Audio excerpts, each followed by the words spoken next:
flies are painful for cattle and controlling them starts in the winter. Hi, I'm Jody Henke. Reduce the amount of manure and hay mixing on the ground and you'll reduce stable flies as you're living the country life.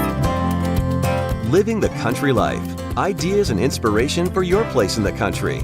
You can find more information on today's topic and from previous shows by visiting us online at livingthecountrylife.com. We'll return to the show after these messages. Whenever you're online, Living the Country Life is there too. Like us on Facebook and exchange tips and ideas with people who share your love for the country way of life. Follow us on Twitter at Small Farming for timely news and information. You can also find us on Instagram and Pinterest. See the latest inspired shot from our readers or add a garden tip to your boards. Living the Country Life has all the ideas for your home acreage. Visit us online at livingthecountrylife.com and find us on social media.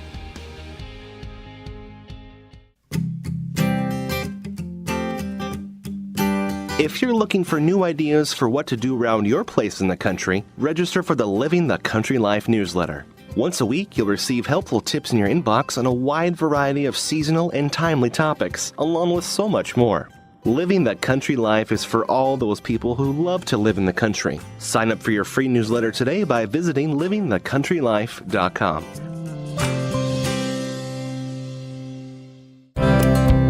The biting stable fly is a painful nuisance to pastured cattle. Unfortunately, there is nothing that can be done in pastures to reduce stable fly numbers, except control the sites where they develop as maggots. And the time to do that is now, before the insects have the chance to breed. Ludek Zurich is a professor of veterinary entomology at Kansas State University. He says cattle feed around large round bales that stay in the same spot and end up defecating in the same area too.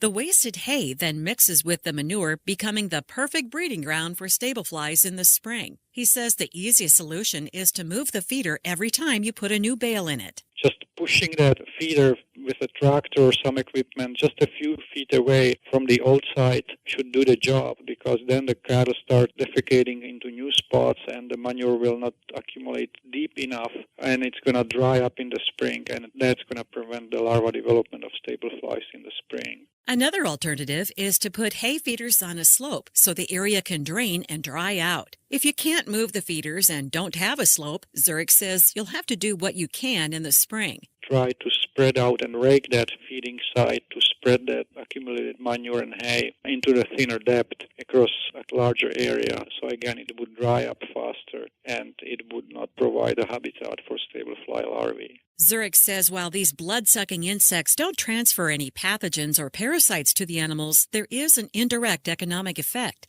The bites are painful, and the herd might bunch for protection or stand in water to avoid the flies. They spend less time grazing, which in turn reduces weight gain. Learn more about stable fly control at livingthecountrylife.com. I'll see you in the country. Living the Country Life. Ideas and inspiration for your place in the country. You can find more information on today's topic, share your tips, and post photos by visiting us online at livingthecountrylife.com.